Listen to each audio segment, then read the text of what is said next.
A few days later, I watched his videos.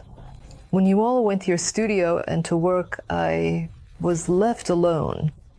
I made all those immediate decisions with the dread of what was going to happen to me, of what I was going to feel, but with the determination to see him and the desire to see him again, moving and singing, because it was a beautiful video where he sang out of First Communion with the Handel Choir. And he looked perfect with his hair, his eyes, singing. It was just beautiful. So, of course, that hurt me immensely. And I was crying and banging my head against the walls and screaming, but that was a huge release. So expressing yourself without fear is really important. You definitely have to work on it, and as soon as possible. Can you recount those decisions? Like, what was the first big decision you made? I don't know if you remember what that was, and then what were the more complex ones that helped you in your process? The first decision was to go back to the apartment because I spent 8 days at my parents' house trying to avoid facing things.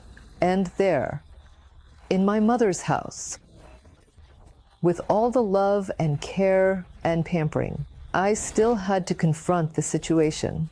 So I told Hugo, returning home, opening the door, loneliness hit hard, facing pain, and life again was tough, because life handles everything. You're born, you die.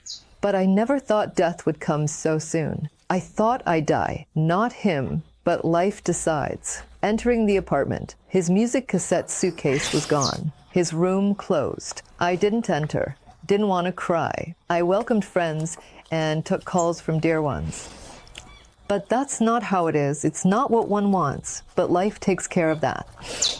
And when I entered the apartment, they had already put away the suitcase, and his room was closed. So I didn't go in. I had to welcome the friends who came to visit. Hugo went to work, and you went to school, and I was left alone. I went into his room, and that was an incredibly difficult moment. If Gualajandro isn't here, why do I care about all this stuff? And well, as I was getting back to reality, shortly after, Hugo went to work, and you went to school, and I was left alone. So I thought, I have to go into that room. I have to do it, and I have to do it by myself.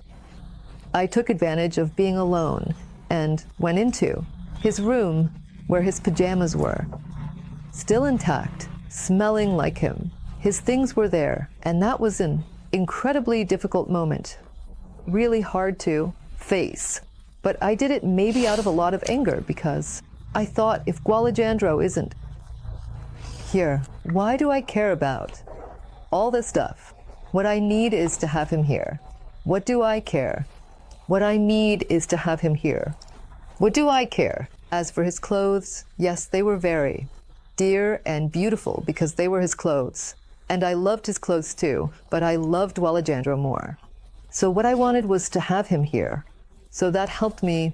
Fortunately, that anger helped me because it pushed me to take out all his things, to move the mattress. And I said, this room is no longer his. He's not here for this, for anything. It needs to change. They set up the studio there. It became a studio. And that first decision was really important because I got out of that with all the pain and everything, but I got out of it. So those little things are really important to do quickly. That way of expressing yourself, of crying whatever you need to cry about in front of whoever at any time so that no one makes you feel uncomfortable for crying. I didn't care about crying wherever I was and facing a lot of things. Going out of the apartment to see all the places he used to go, those streets, where he would take me, holding me tight, to catch the bus when he was heading to his university and I was going to my job.